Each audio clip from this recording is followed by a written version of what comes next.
Shiny aluminum foil help keep food dishes warm when they are served on the table. जो shiny aluminium foils होते हैं, आपको देखा होगा जब आपको खाना सर्व किया जाता है अच्छे होटल्स में, तो उसमें क्या होता है, वो सिल्वर कलर की रैपिंग के अंदर होते हैं। वो क्यों रैप करते हैं सिल्वर कलर की रैपिंग के अंदर लपेट के आपको ब्रोस्ट बर्गर वगैरह देते हैं? वो इसलिए देते हैं कि वो गर्म रहे, ठंडा ना हो। तो उसके अंदर रैप करने की वजह से वो गर्म रहता है, क्योंकि वो सिल्वर कलर जो होता है वो हीट को, रेडिएशंस को बाहर नहीं निकलने देता, टकरा टकरा के वो वापस खाने में ही आ रही होती हैं। How green house trap heat. Green house जो होता है, जो हरे कलर का, हर नर्सरी के अंदर आप देखेंगे एक ग्रीन कलर का हिस्सा बनाया जाता है। वो क्यों बनाया जाता है? Radiation from the sun passes easily through the glass wall of a green house. Green house की शीशे की जो वॉल्स होती हैं उसमें से रेडिएशन आराम से अंदर आ जाती हैं। It warm the plant inside. वो अंदर के प्लांट को गर्म करती हैं। The warm plant also radiate heat. और जो गर्म प्लांट होते हैं वो भी हीट रेडिएट करते हैं, which does not pass out through the glass. वो ग्लास में से बाहर नहीं निकलते। सूरज की तो अंदर पास हो जाती है, लेकिन जो पौधों की होती है वो बाहर पास नहीं होती। This build up heat in the green house. तो अंदर जो पौधे होते हैं वो गर्म रहते हैं। Shiny cattle keep their heat longer than other sort of cattle. Shiny kettles जो होते हैं वो क्या होते हैं, हीट को अंदर एब्जॉर्ब कर लेते हैं और उनके अंदर हीट ज़्यादा देर तक रहती है।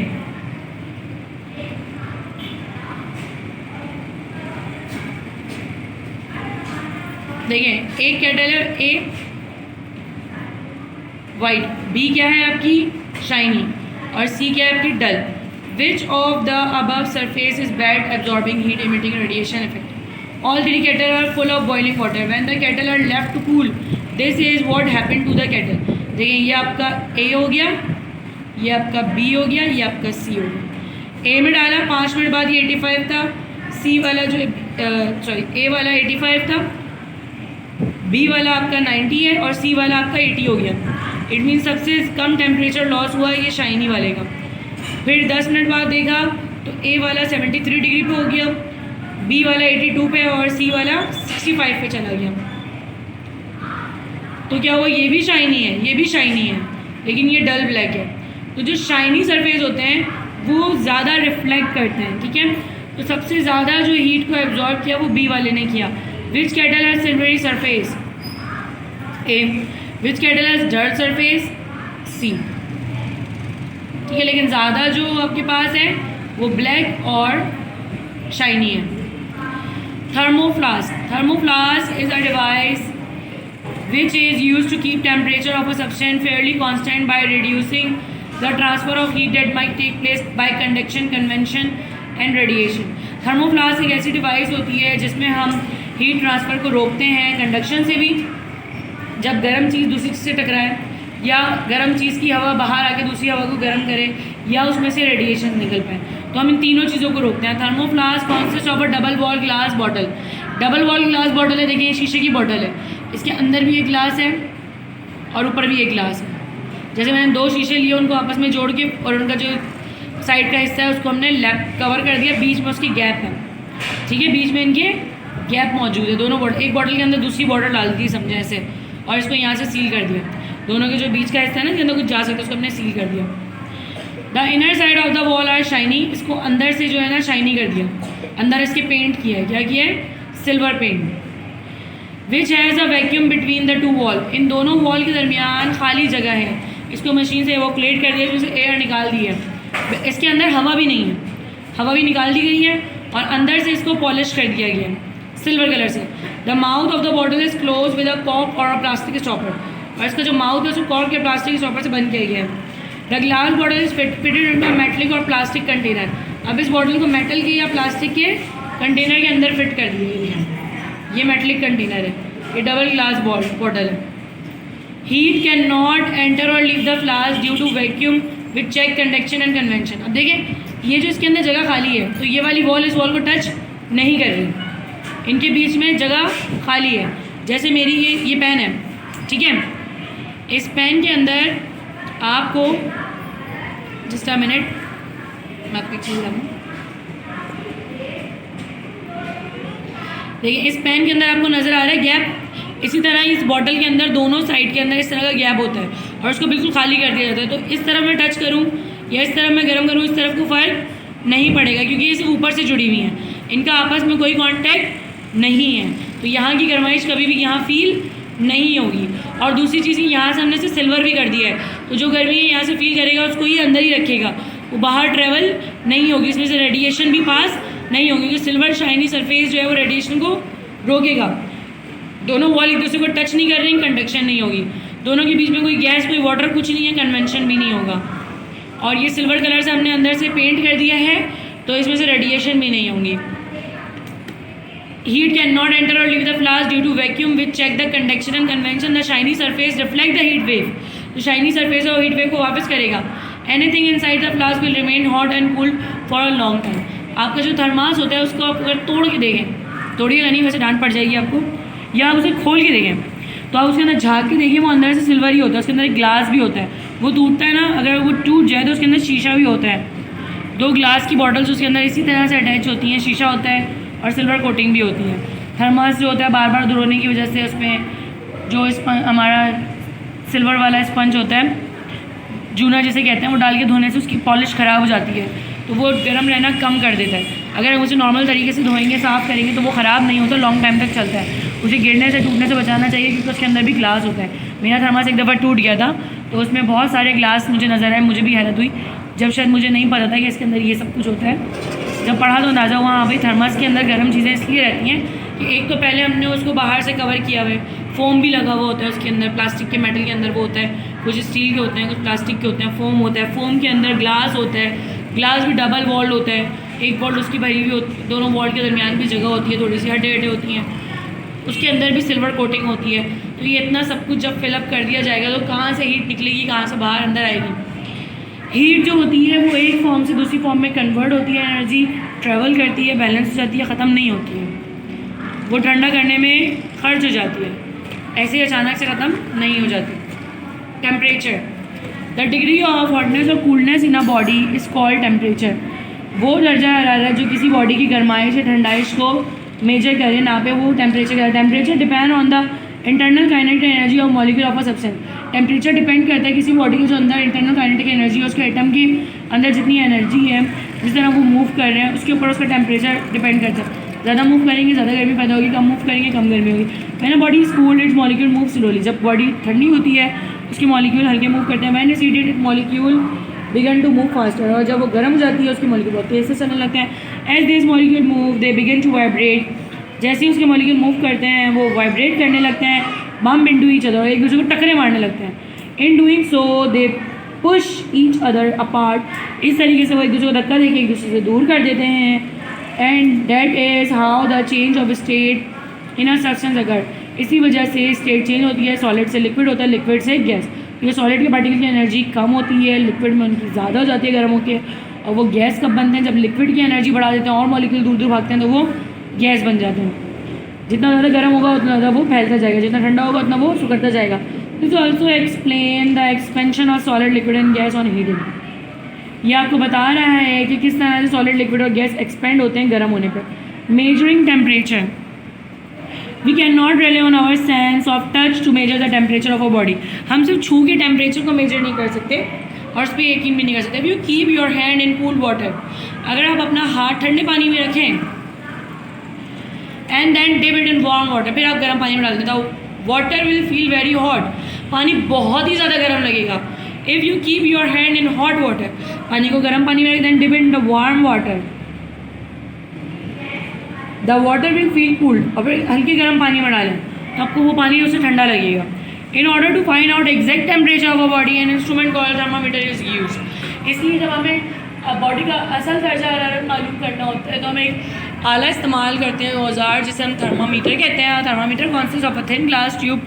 थर्मामीटर एक ग्लास ट्यूब की तरह होता है, ये देखिए बना हुआ है यहाँ पे। Which the glass tube called capillary tube, इसे कैपिलरी ट्यूब कहते हैं। Which has a white bulb at one end, इसके अंदर एक बल्ब होता है एक एंड के ऊपर। The capillary tube is part filled with mercury और अल्कोहल। ये कैपिलरी ट्यूब जो होती है मरकरी अल्कोहल से फिल होता है इसका एक हिस्सा, एंड इज सील्ड, और ये सील्ड होता है ताकि ये बाहर ना निकले। There is a glass case outside the capillary tube. इसके बाद ग्लास के केस होते हैं क्लिपरी ट्यूब के बाद। विच has a scale mark on it, इसके अंदर स्केल लगा हुआ है, मार्क हुआ वो होता है। When the bulb is held close to the body, जब इस बल्ब को बॉडी के करीब ले आते हैं उस टेम्परेचर टू बी चेक, जिसका टेम्परेचर आपको चेक करना था, liquid in a capillary tube expand and indicate the temperature on the scale.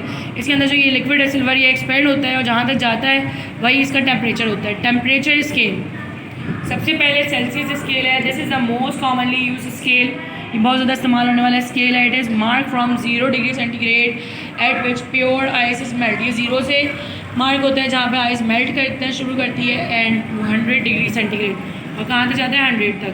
The temperature at which pure water boils when the atmospheric pressure is 760 millimetre of mercury.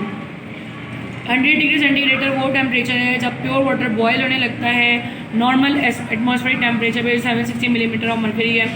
Fahrenheit scale, the scale is mark from 32 Fahrenheit the melting point of ice to 212 Fahrenheit the boiling point of water. Melting point of water और boiling point of water के दरमियान ही हम scale mark करते हैं। ये 32 degree Fahrenheit से लेकर 212 Fahrenheit तक होता है। Kelvin scale, this is a scale used by the scientists. Temperature is measured in degree Kelvin. Its lower point is marked as -273, which is the coldest possible temperature. It is also called absolute zero. ये absolute zero भी कहलाता है। 0 degree centigrade हो या -273 degree centigrade जो होता है ये केल्विन में absolute zero कहलाता है। Because it is a temperature at which movement of molecule is the minimum possible. ये वो टेम्परेचर है जिसमें मॉलिक्यूल्स होते हैं वो कम मूवमेंट होते हैं। Since the movement of molecule can not be reduce any further, इससे कम नहीं हो सकती उनकी movement. The temperature can not fall lower than this, temperature इससे कम नहीं हो सकता। वो सबसे कम दर्जा हरारत जो होता है वो 0 डिग्री वो -273 डिग्री सेंटीग्रेड होता है। इससे कम दर्जा हरारत हो ही नहीं सकता किसी चीज़ का। Type of thermometer, mercury thermometer. A mercury thermometer contain mercury which expand and contract with the rise and fall in temperature. mercury temperature के अंदर mercury होता है जो बढ़ता है और कम होता है temperature बढ़ने और कम होने से। The clinical thermometer is a mercury thermometer.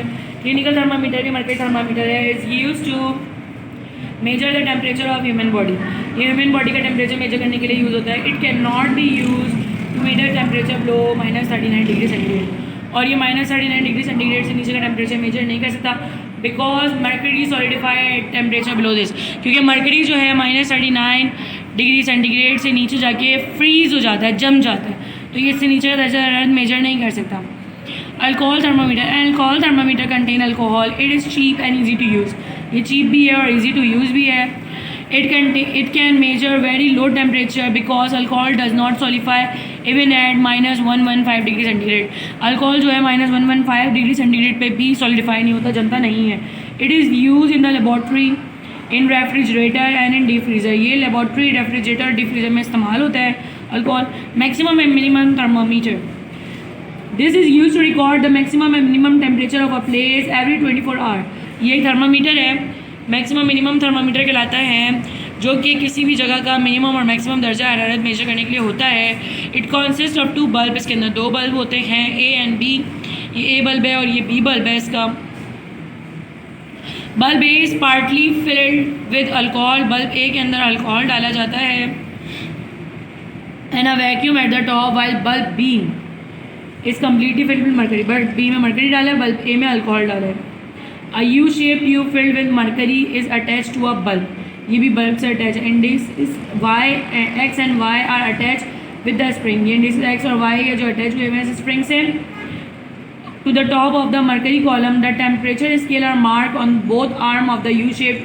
दोनों पे टेम्परेचर स्केल मार्क हुए हुए हैं। The expansion and contraction of alcohol due to rise and fall of temperature indicate maximum temperature on the scale. Alcohol का जो एक्सपेंड और band होना होता है ये मैक्सिमम टेम्परेचर बताता है ना। Bulb A bulb side the minimum temperature of the scale in bulb B. Maximum temperature bulb A में होता है और मिनिमम टेम्परेचर बल्ब बी में। अल्कोहल में कम टेम्परेचर मालूम करते हैं और मर्करी में ज़्यादा। डिजिटल थर्मामीटर, डिजिटल थर्मामीटर और इलेक्ट्रॉनिक थर्मामीटर। डिजिटल थर्मामीटर वो इलेक्ट्रॉनिक थर्मामीटर होते हैं, they are compact and inexpensive. ये कॉम्पैक्ट होते हैं और इनएक्सपेंसिव होते हैं, मतलब कम महंगे होते हैं। And are use for measuring and displaying temperature in numeric values with greater precision. ये डायरेक्ट नंबर्स में आपको टेम्परेचर देते हैं, इसमें आपको खुद से मेजर नहीं करना पड़ता, निशान देखना नहीं पड़ता, आराम से एक्यूरेसी से काम हो जाता है। लेकिन कभी कभी इसमें फॉल्ट भी आ जाता है क्योंकि डिजिटल डिवाइस है। मैनुअल डिवाइस ज़्यादा रिलायबल होती हैं. Electrical thermometer, the temperature deep inside a furnace और अ क्लीन नीड. एक फर्नेस के अंदर और क्लीन नीड के अंदर कांस्टेंट चेकिंग के लिए मरकरी और alcohol thermometer are not suitable because they can not measure very high temperature. Mercury और अल्कोहल थर्मामीटर बहुत ज़्यादा टेम्परेचर मेजर नहीं कर सकते. Beside you can get close enough to the scale to read it, और आपको scale के बहुत करीब आना पड़ता है रीडिंग के लिए. Electrical thermometer are easy to read because they have a digital display. Electrical thermometer आसान होता है रीड करना क्योंकि इनका डिजिटल डिस्प्ले होता है. The scale is placed well away from the temperature. Scale जो होता है वो बहुत अच्छे से प्लेस हुआ हुआ होता है, बहुत दूर होता है टेम्परेचर से, टेम्परेचर डिटेक्टर से.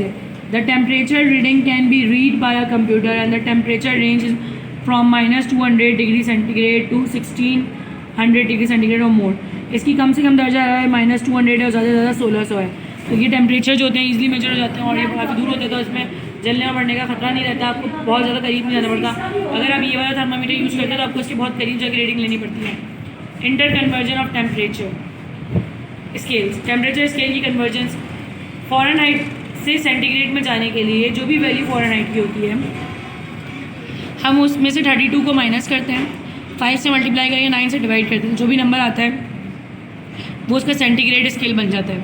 केल्विन स्केल में जाने के लिए हम f में से -32 करते हैं, 5 से मल्टीप्लाई करके 9 से डिवाइड करके +273 कर देते हैं. ठीक है, मतलब यही फॉर्मूला लिखा हुआ है, इसमें +273 लगा दिया. सेल्सियस से इसमें 273 का फ़र्क होता है.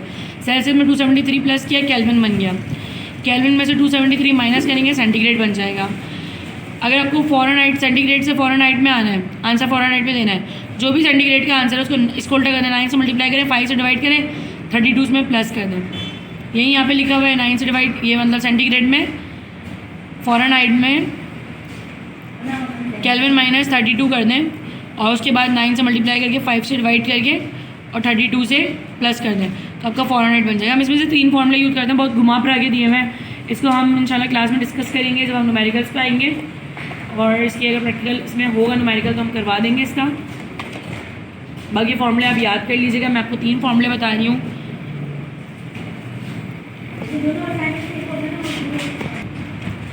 एक फार्मूला ये है फ़ारेनहाइट से सेंटीग्रेड में जाने के लिए सेंटीग्रेड C बराबर होता है इसके, ये पहला फार्मूला हो गया. F बराबर होता है इसके, दूसरा हो गया एक C का एक F का, और K बराबर होता है, ये तीनों हो गए. अब हमें कोई भी निकालना होगा, हम इन तीनों को यूज़ करके निकाल सकते हैं. 3 स्टैंडर्ड फार्मूले हो गए, तो आप ये 3 ही याद करेंगे. फ़ारेनहाइट से सेंटीग्रेड के लिए, सेंटीग्रेड से फ़ारेनहाइट में, फ़ारेनहाइट से सेंटीग्रेड में आने के लिए, सेंटीग्रेड से फ़ारेनहाइट में आने के लिए, सेंटीग्रेड से केल्विन में आने के लिए. बाकी सब इसको अरेंज करके ही निकाले गए. तो अब ये 3 फार्मूले याद कर लेंगे तो आपके लिए बहुत बेहतर हो जाएगा. ठीक है, थैंक यू सो मच. हमारा चैप्टर कंप्लीट हो गया है. अब इसका वर्क एक्सप्लेन